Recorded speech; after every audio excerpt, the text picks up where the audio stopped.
Hello YouTubers, today I'll be making a quick overview of the Compaq Presario CQ56 laptop, which currently sells in Australia for under $500, and this one here in particular is the CQ56 103TU, which I've picked up from Officeworks for $487. Very good price, and you get a full-size laptop for the price of a netbook. Now, just a quick rundown on the features. First of all, it has the Intel Celeron T3500 processor, which is a dual core, and it runs at 2.1 gigahertz, and it also has 2 gigs of RAM and a 320 gig hard drive.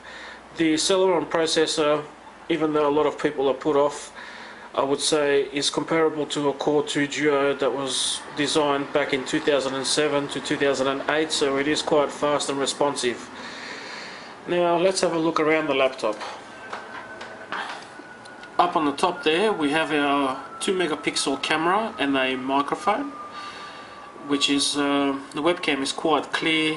Having a conversation on Skype, the images look crystal clear. Moving down, we have our 15.6 inch LED screen, which is nice and bright, pretty contrasty, but also reflective. As we move down as well, now we have our base of the laptop, which is identical to the CQ62 model, which retails for around excuse me, the $700 mark, and it has the Compaq trademark design, which is somehow like little triangles or little diamond shapes, but it does look quite modern. Up the top there we have our power button, and further down the bottom we have our speaker grill. Now the speakers are not very loud, but once you get into the sound properties and adjust the equalizer up to about 10 on all the levels, they get very loud. They are Altec Lansing speakers. The keyboard in itself is pretty standard. It is a full-size keyboard, but it does not feature the numeric keypad that you normally find on some other laptops, but it makes up for that in other innovative ways, such as the single press shortcut keys, and also some shortcut keys on the left hand side as well. Now, what I mean by the single press shortcut keys is that for instance, if you were to put the volume down or up, you are not required to press the function key for them to operate. So if you're, for instance, putting the volume up, as you can see on the screen there, I'm just pressing the FN key, the F key, without actually pressing the function key. You can also adjust some media controls there, and brightness, external VGA, and your wireless. On the left hand side of the shortcuts we have our quick access to mail, quick access to your media, quick access to the web, quick print, and calculator. All the features that anybody would use on a regular basis. The touchpad in itself is probably one of the most comfortable touchpads that I've used.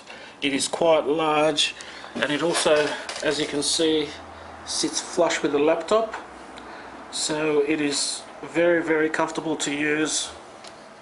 And you can also adjust the settings in the built-in Synaptic software as far as sensitivity and tapping goes. The large single button on the bottom of the touchpad isn't quite as nice to use, because when you're left clicking or right clicking, the buttons are a little bit hard to press in order to get the function happening, but maybe with time they soften up a little bit, so I'm not quite sure. But when it comes to the tapping in the middle for your left click, it actually does it with no hesitation.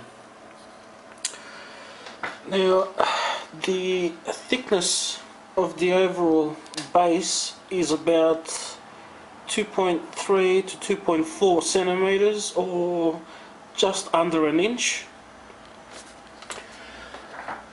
So not too bad considering it's under $500. I have seen a lot thinner laptops such as the Toshiba C650.